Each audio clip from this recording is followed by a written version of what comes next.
Dalam hadis diterangkan kata Imam Ghazali bahwa ada orang yang awal mula dia dizolimi. Karena dia dizolimi, akhirnya dia doa keburukan kepada orang yang menzolimi dia. Dan biasanya orang tuh kalau sudah doa buruk, itu nanti doa yang dia ucapkan itu akan jauh-jauh lebih besar pembalasannya daripada kezoliman yang orang itu buat. Doa orang yang zolim makbul, tak ada hijab. Ittaqu da'watal madlum fa innahu laisa bainaha wa bainallahi hijab. Terjauhilah oleh engkau doanya orang yang terzolimi, karena tak ada penghalang antara dia dengan Allah. Doanya makbul. Tadi cuma dipukul tapi doanya mati. Akhirnya kata Nabi, tak henti-hentinya orang yang dizolimi itu doa untuk orang yang zolim, sampai akhirnya betul-betul terbalaskan. Tapi ternyata doanya berlebihan. Doanya berlebihan sampai akhirnya berubah status. Awal mulanya dia dizolimi, dia berubah menjadi orang zolim, dan sisa kelebihan kezoliman orang yang awal mula terzolimi itu akan diambil oleh orang zolim itu nanti di akhirat. Berubah status. Kalau hamba-hamba makhluk-makhluk Allah tadi menzolimi engkau, fakil, maka serahkanlah amrohu, urusan orang zolim tadi, ilallahi ta'ala, kepada Allah subhanahu wa ta'ala. Ini bukan pembahasan boleh atau tidaknya, tapi lisan jaga jangan sampai mendoakan keburukan pada orang, walaupun orang itu zolim kepada kita. Kalau memang dia menzolimi kita, sudah serahkan saja urusannya pada Allah. Ya Allah, ini orang jahat, zolim kepada saya, maka aku pasrahkan urusannya kepada engkau. Bismillahirrahmanirrahim. As-sabi'u, perkara yang ketujuh yang perlu dijaga daripada lisan. Ad-du'a'u 'alal khalqi, ad-du'a'u mendoakan jelek 'alal khalqi, kepada makhluk-makhluknya Allah. Melaknat itu mengutuk.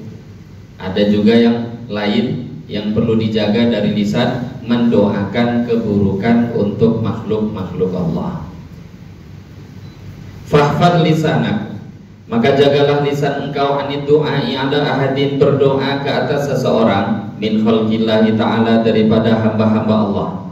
Wa idzola, maka kalau hamba-hamba makhluk-makhluk Allah tadi menzolimi engkau, fakil, maka serahkanlah amrohu, urusan orang zolim tadi, ilallahi ta'ala, kepada Allah subhanahu wa ta'ala. Jangan doa buruk untuk orang lain. Kalau ada orang merasa soleh tapi kerjaannya mendoakan keburukan orang, apakah mungkin orang itu betul-betul orang soleh? Ini bukan pembahasan boleh atau tidaknya, tapi lisan jaga jangan sampai mendoakan keburukan pada orang, walaupun orang itu zolim kepada kita. Kalau memang dia menzolimi kita, sudah serahkan saja urusannya pada Allah. Ya Allah, ini orang jahat, zolim kepada saya, maka aku pasrahkan urusannya kepada engkau. Fafil hadis, di dalam satu hadis dinyatakan, innal madluma, sesungguhnya orang yang dizolimi, la yad'u, sungguh dia mendoakan keburukan, ala zalimi, ke atas orang yang menzoliminya, hatta yukafi'ahu, sehingga dia pun telah mengimbangi kezoliman orang itu. Thumma yabqa, kemudian tersisalah, lil zalimi, bagi orang yang zolim tadi, fadlun, keutamaan, kelebihan, indahu, kepada orang yang dia zolimi, yutalibuhu, yang dia akan tuntut orang yang terzolimi tadi, bihi, dengan kelebihan itu, yaumal qiyamati, pada hari kiamat. Nah, ini yang penting lagi Bapak Ibu. Dalam hadis diterangkan kata Imam Ghazali bahwa ada orang yang awal mula dia dizolimi. Karena dia dizolimi, akhirnya dia doa keburukan kepada orang yang menzolimi dia. Dan biasanya orang tuh kalau sudah doa buruk, itu nanti doa yang dia ucapkan itu akan jauh-jauh lebih besar pembalasannya daripada kezoliman yang orang itu buat. dia dipukul sekali misal, karena dipukul itu tadi luka lah badannya, memar itu badannya, entah dipukul, entah ditempeleng segala macam, dizolimi orang lain. Akhirnya dia doa. Lah biasanya kalau doa dalam kondisi ini kok doa buruk, itu setan dorong-dorong dari belakang. Doakanlah, doakanlah. Akhirnya dia doakan, nah, matilah situ, kan gitu kan doanya. Padahal orang itu cuma mukul, tapi doa Anda mati loh. Doa orang yang zalim makbul, tak ada hijab.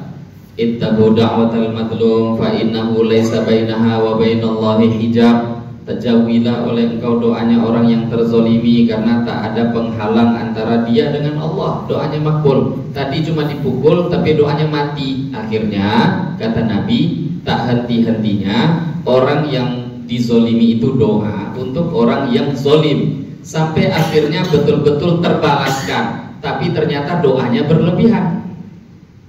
Doanya berlebihan sampai akhirnya berubah status. Awal mulanya dia dizolimi, dia berubah menjadi orang zolim, dan sisa kelebihan kezoliman orang yang awal mula terzolimi itu akan diambil oleh orang zolim itu nanti di akhirat. Berubah status. Awal mulanya dia memang terzolimi, tapi ujung-ujungnya kata orang yang dizolimi, iya saya dulu kan zolim, tapi setelah itu doa engkau terlalu banyak, berlebihan. Akhirnya sekarang aku yang terzolimi, akan aku tuntut engkau nanti di akhirat di hadapan Allah. Dan kelebihan itu tak akan disia-siakan oleh siapapun Bapak Ibu nanti di akhirat. Kita ini semua nggak tahu di akhirat itu kehidupan serba kacau, kebingungan, tak ada ceritanya. Jangankan kita yang ada hubungan satu sama lain, kita yang tak ada hubungan satu sama lain, orang yang ada hubungan saja di akhirat itu sudah lupa. Yauma yafirrul mar'u min akhihi wa ummihi wa abi wa sahibatihi wa bani. Bapak lari dari anak, anak lari dari orang tua, suami lari dari istri, saudara lari dari saudara. Lah kita yang tak ada hubungan apalagi? Di sana yang ada hubungan pun akan lupa karena mereka tak ada agama, kurang amal, kurang pahala, banyak dosa. Akhirnya kesempatan itu tak akan disia-siakan oleh siapapun. Kalau kita punya amal kebaikan kita diambil. Kalau kebaikan kita tak ada, dosa orang yang ditimpakan kepada kita. Jadi hasil daripada lisan. Apa salahnya kita diam? Serahkan saja pada Allah. Ya Allah, dia zalim, terserah engkau mau diapakan. Kalau Allah ampuni kan terserah Allah. Mau Allah balas urusan Allah. Cuma kita gak doa. Kalau Allah balas terserah Allah. Tapi Allah maafkan juga terserah Allah. Jaga lisan, jangan sampai mendoakan keburukan untuk orang lain. Watawala, dan memanjangkan ba'dun nasi, sebahagian orang lisanahu, lisannya dia, alal Hajjaj, kepada Hajjaj bin Yusuf Ats-Tsaqafi. Hajjaj bin Yusuf Bapak Ibu, kalau ada di antara Bapak Ibu yang baca Fadhailul A'mal, biar kenal sedikit siapa itu Hajjaj bin Yusuf, buka bab dalam Hayatus Sahabah, kisah-kisah sahabat.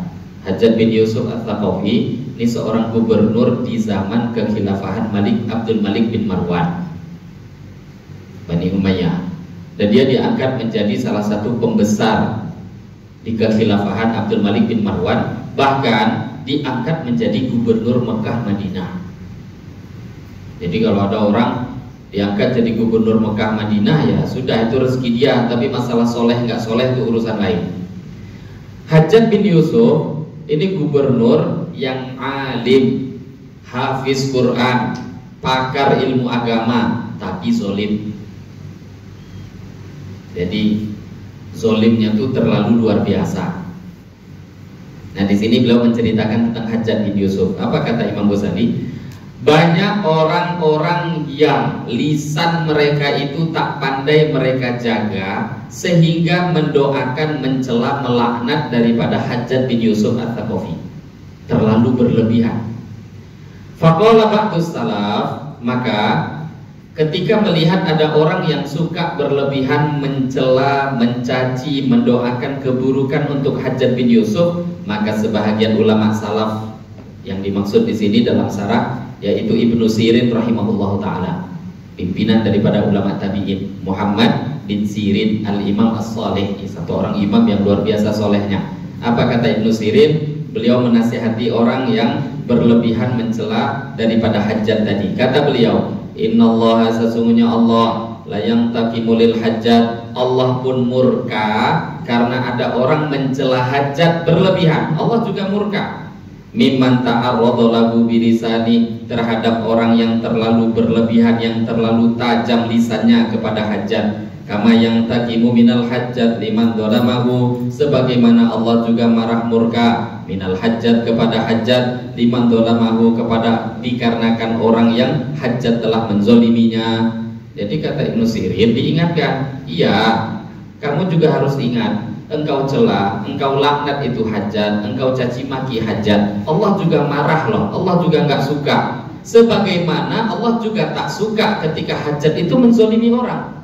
Allah pun zat yang luar biasa, maha adil. Jangan kita melihat ada orang jahat, kemudian kita juga akhirnya berbuat jahat pada dia. Apa bedanya kita dengan orang itu? Hajat itu jahat, zolim. Tapi ketika kita juga berbuat jahat, Allah pun murka pada kita, sebagaimana Allah murka kepada orang jahat tadi. Jadi jangan kita ini mencela, mencaci kejahatan padahal kita masuk ke dalamnya. Apa bedanya? Nah, ini yang namanya harus diperhatikan untuk berbuat adil dalam hidup.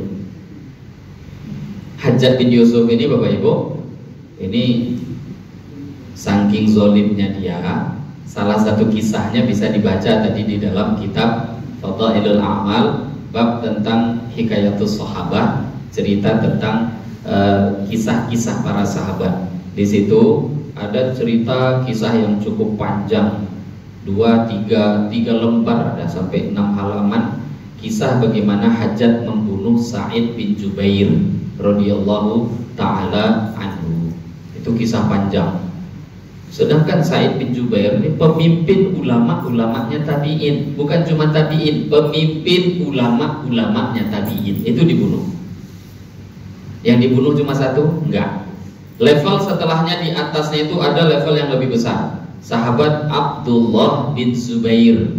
Bapak Ibu tahu siapa Abdullah bin Zubair? Ini sahabat Nabi.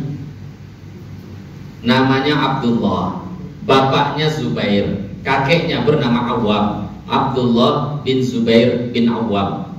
Abdullah itu punya bapak namanya Zubair, punya ibu namanya Asma. Asma itu putrinya Abu Bakar. Yang dibunuh siapa coba? Nasabnya dari segi ayah Abdullah bin Zubair, biar kita kenal sahabat. Abdullah bin Zubair, Zubair bin Awwam. Awwam bin Khuwailid. Bapak Ibu masih ingat nama Khuwailid?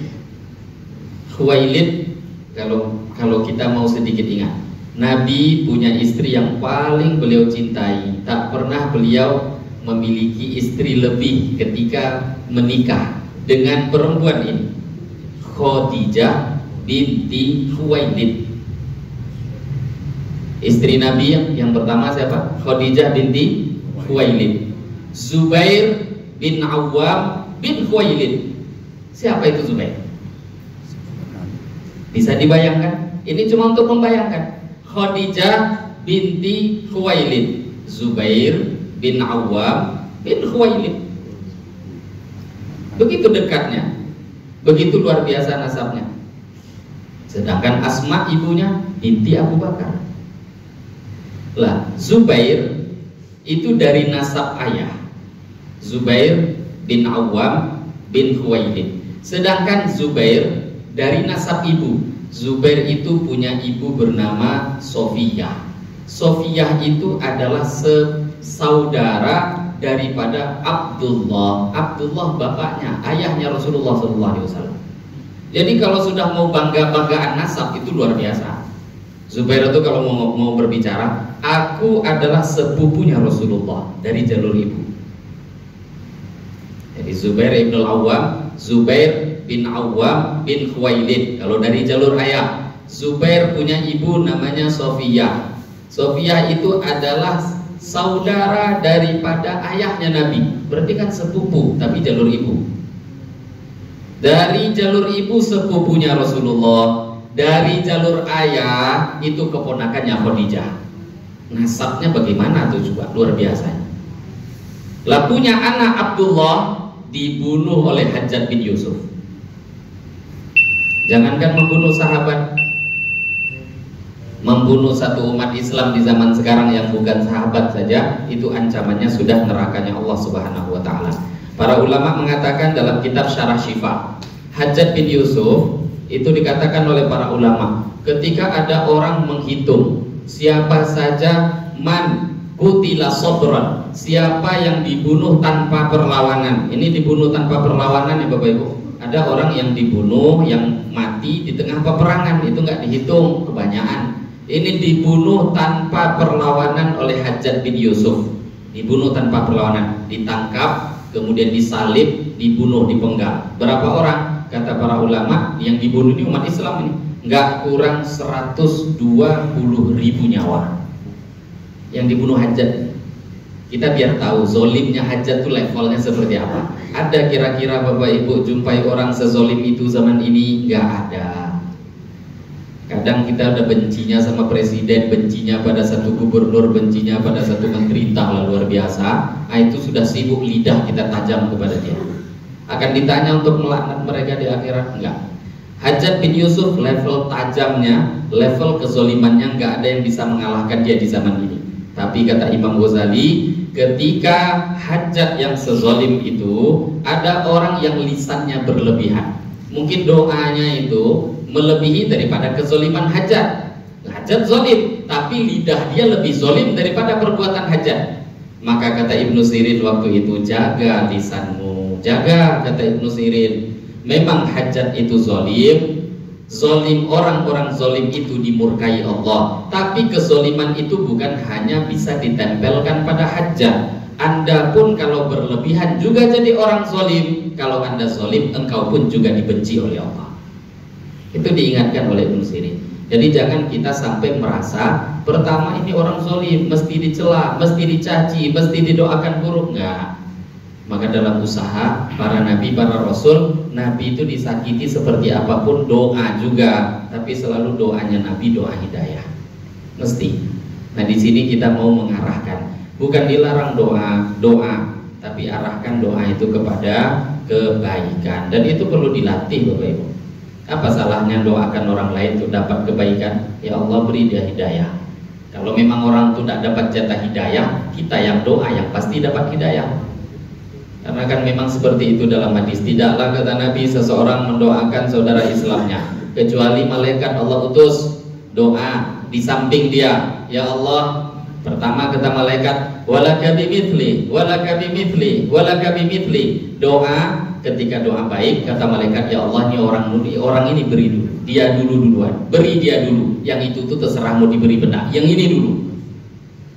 Jadi aslinya doa kebaikan yang beruntung adalah kita sendiri.